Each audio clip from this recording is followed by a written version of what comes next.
Kevin Stefanski met with the media yesterday. One of the topics of discussion, Jadeveon Clowney, the guy the Browns wanted, the guy that Kevin Stefanski and Andrew Berry went out and got, and they're happy they have him.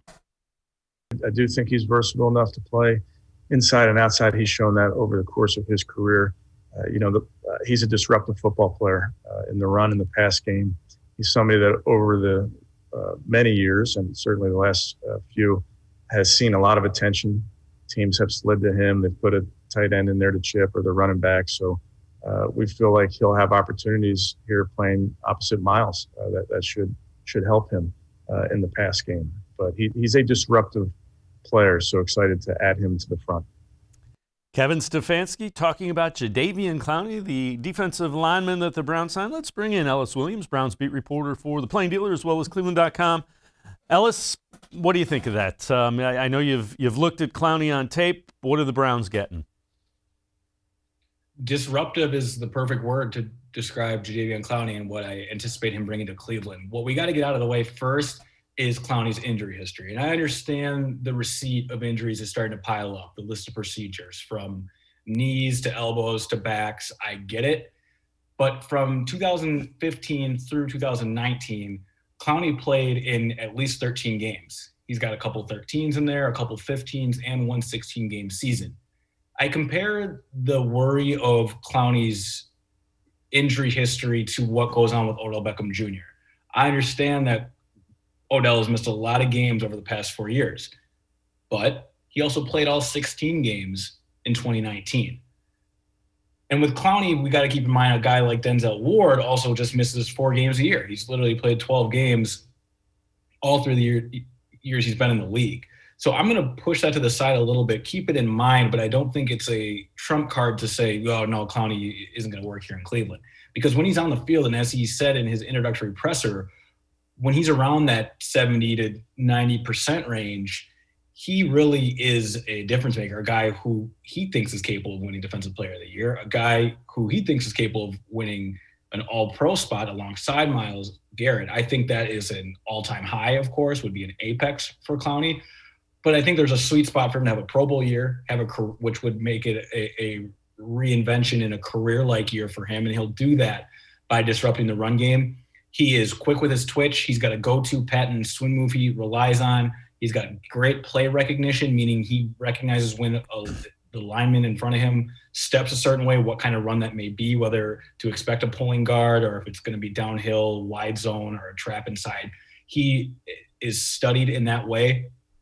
And I just think he's a one-of-a-kind athlete. Again, like Odell Beckham Jr., there's just not a lot of guys in this league that when they're at their best can disrupt and make plays that he does, and it's because of his natural athleticism. And you wrote, you think he could potentially have a career year. Do you see the versatility as well that the Browns were talking about, liking him?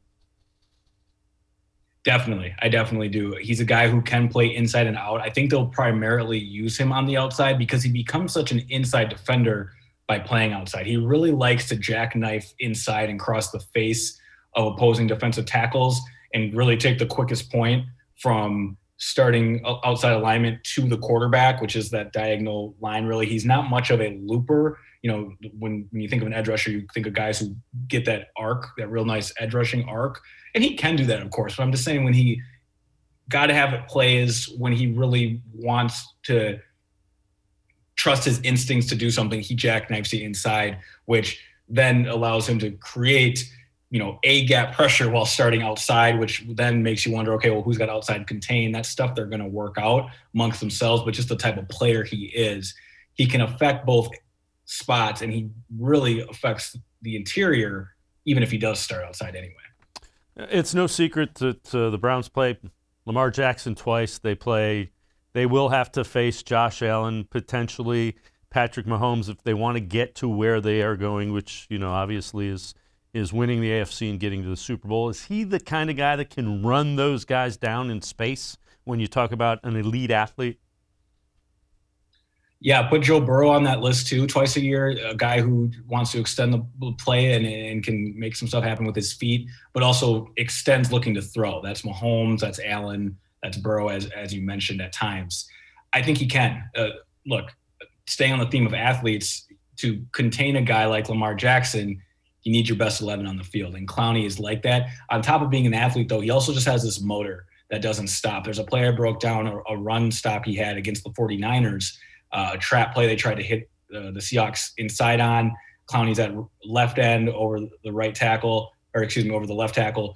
And he just screams on the line, blows up the guard, and the play is a loss of 1. I thought that happened in the first quarter or maybe in the first series when the guy's fresh. Turns out I had to watch the whole game because it happened in overtime. It was on the first series of overtime. 60 minutes wasn't enough. He still had stuff left in the tank. So that combination of motor, conditioning, and just being an elite athlete, I'm going to keep going back to that. He's different. And assuming health, Browns fans are about to find out what that looks like in Cleveland.